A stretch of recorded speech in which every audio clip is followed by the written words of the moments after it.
ওদের নেত্রীরই তো আপনি দেখছেন না, ওদের সেকেন্ড ইন কমান্ড বারুইপুরে ওই র্যাম্প শোতে কত কোটি টাকা খরচ হয়েছে কেউ জানে না। র্যাম্প শোতে আমার বক্তব্য শোনাচ্ছে, এবং সেটা যে পিসির বিরুদ্ধে যাচ্ছে সে বোধ বুদ্ধিও ওর নেই। আমি জানি না, কয়েক কোটি তো হবে, যা আমরাও তো অর্গানাইজ করি। আমি তো খুব ছোট বয়স থেকে কলেজের cultural secretary, game secretary, function টাংশন করাতাম, সব জানি।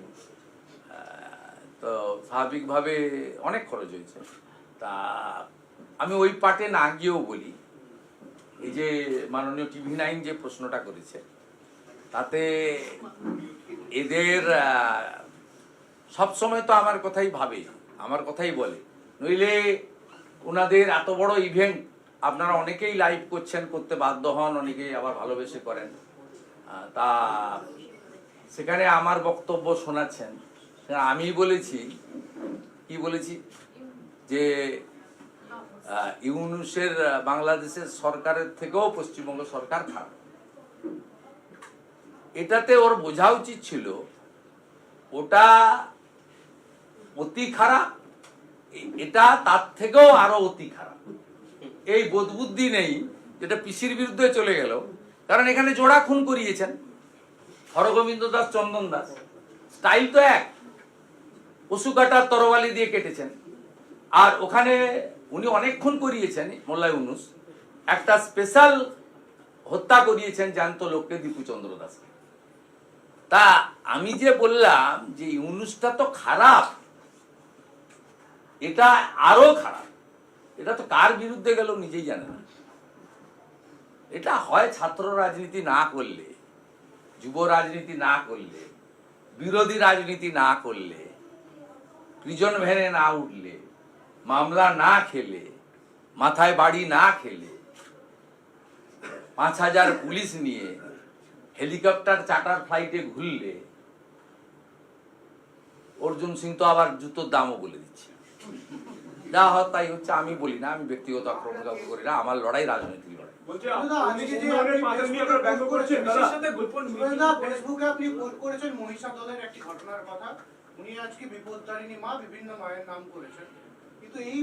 সরস্বতী মার মুন্ডু কেটে দিয়েছে। এই মায়েদের সুরক্ষা কে দেবে? এই মায়েদের সুরক্ষা কে দেবে? এই মায়েদের সুরক্ষা বিপত্তারিণী মাই দেবে, মা কালী দেবেন। সেটা হবে মমতা ব্যানার্জিকে প্রাক্তন করে। নন্দীগ্রামের সোনাচূড়ার সিংহবাহিনী মা, অথবা জানকীনাথ মন্দিরে ভগবান রাম এবং জানকী মা, আর রিয়াপাড়ার সিদ্ধিনাথ জিউ ভগবান, আশীর্বাদটা আমাকেই দিয়েছিলেন, ওই জন্য উনি ওখানে এসেছেন। আর আজকের মহিষা দলে সরস্বতী মূর্তি ভাঙার মধ্য দিয়ে এ তো ক্রমান্বয়ে চলছে।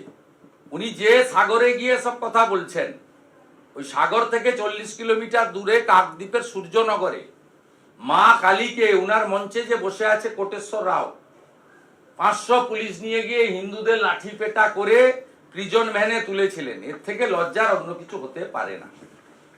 ওনার আগে গলবস্ত্র হয়ে ক্ষমা চাওয়া উচিত যে মা কালীকে প্রিজন ভ্যানে তুলে কোটেশ্বর ভুল করেছে, আমি তার হয়ে ক্ষমা চাইতে এসেছি।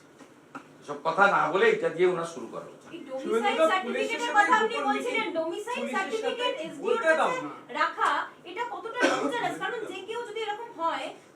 ডেঞ্জারাস তো আছেই, এদের পরিণতি এরা ভাবছে এই সরকার থাকবে, এরা ভাবছে যে মুসলিম জনগোষ্ঠী আগের মতো এদেরকেই ভোট দেবে, এরা ভাবছে আগের মতোই ক্যানিং, ভাঙড়, দিনহাটা, সিতাই, শীতলকুচিতে লুট হবে, এরা ভাবছে।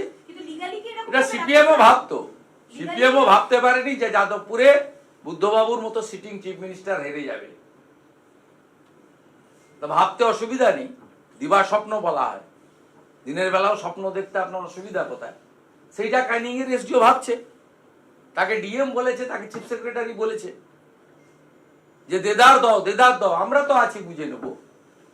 আইপ্যাক বলেছে আরে আমরা সামলে নেব, আমরা রিপোর্ট না করলে তো আপনি কম্পালসারি ওয়েটিং এ চলে যাবেন, আপনাকে কল্যাণীতে ট্রেনিং ইনস্টিটিউটে পাঠিয়ে দেবে। তা আপনি ভালো থাকতে গেলে, বাংলো গাড়ি ফাড়ি নিয়ে সুন্দর করে ঠিকঠাক থাকতে গেলে আপনাকে এগুলো করতে হবে। যে মূর্খরা জানে না যে 10 বছরের পুরনো ডোমিসাইল সার্টিফিকেট ছাড়া অ্যাকসেপ্ট হয় না। এই মূর্খরা জানে না সুপ্রিম কোর্ট বলে দিয়েছে ওবিসি সার্টিফিকেট, ওবিসি কমিশন অনুমোদিত তালিকার বাইরে কেউ ওবিসি হলে সেই সার্টিফিকেট হিয়ারিং এ অ্যাকসেপ্ট হবে না। জানে না, এরা জানে না বার্থ সার্টিফিকেট এখন ইস্যু করা যায় না, অনলাইন হয়ে গেছে। জানে না বলেই আজকে জ্ঞানেশ কুমারজিকে ব্ল্যাঙ্ক ফায়ার করে দিচ্ছেন, ভাবছেন ঘাবড়ে যাবে, ভাবছেন কেউ কিছু বলবে না। যে রাজ্যে বিজেপি আছে 2,33,00,000 ভোট মানুষের সমর্থন নিয়ে 39% ভোট। এ রাজ্যে বিরোধী দল আছে, বিরোধী দলের নেতা আছে।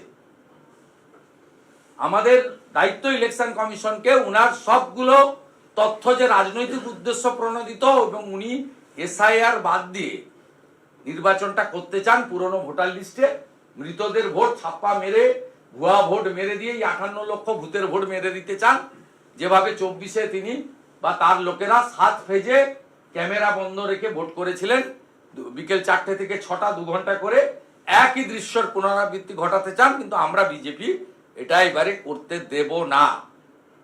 প্রধান বিরোধী দলের কাজ যেটা সেটা করা, সিপিএম এর কাজ ভেনেজুয়েলায় বোম পড়লো কেন জবাব চাই, জবাব দাও। আর আমাদের কাজ বেকারদের চাকরি নেই, টাটা নেই, বাংলাকে বাঁচাতে হবে, নারীর সুরক্ষা নেই, কন্যার নিরাপত্তা নেই, অবহেলা বিচার পাইনি, তামান্না বিচার পাইনি, এটাই আমাদের আওয়াজ। পুলিশের সাথে গোপন মিটিং করে ভবানীপুরে কি জিততে চাইছেন পুলিশ মন্ত্রী? কারণ বিএলএর সাথে মিটিং করে তো কোনো সুবিধা তিনি পেলেন না। জিততে পারবে বিএলএ 2 দেশ ও পার্টির লোক না, পুলিশ তো ওখানে কাজ করছে, ও ইনফরমেশন কারেক্ট। শুধু তাই নয়, ভবানীপুরে সার্ভে বিল্ডিং এ যারা ইআরও আছে তাদেরকে নিয়ে গত পরশুদিন হাওড়া সদনে ফিরাদ হাকিম তিনি ওখানে একটা কর্মসূচি করেছেন, খাওয়া দাওয়া হয়েছে, ভাব ভালোবাসা হয়েছে। তাতে আপনার ইনফরমেশন কারেক্ট, কিন্তু এই ইনফরমেশনটাকেও ঠিকঠাক করার জন্য আমরাও জেগে আছি, আমরাও লেগে আছি। 44,515 ভোটার বাদ গেছে। মমতা বন্দ্যোপাধ্যায়ের বিপদ আছে, এটুকু বলে দিতে। মুখ্যমন্ত্রী বলছেন সুপ্রিম কোর্ট আজকে জামিন দাঙ্গা মামলায় সার্জিল ইমাম আর উমর খালিদকে আবেদন খারিজ করে দিয়েছে। গোটা বাংলা সহ গোটা দেশ জুড়ে পরিকল্পনা ছিল তাদের হামলা করার, এবং এই একদম জামাতি স্টাইল, বাংলাদেশের মডেল। এরা ভারতবর্ষের গণতান্ত্রিক সরকার, রাষ্ট্রবাদী সরকার, যারা ভারতবর্ষের মানুষের কল্যাণের জন্য কাজ করছে, ভারতীয়দের কল্যাণের জন্য কাজ করছে, তাকে অস্থির করা এদের প্ল্যান।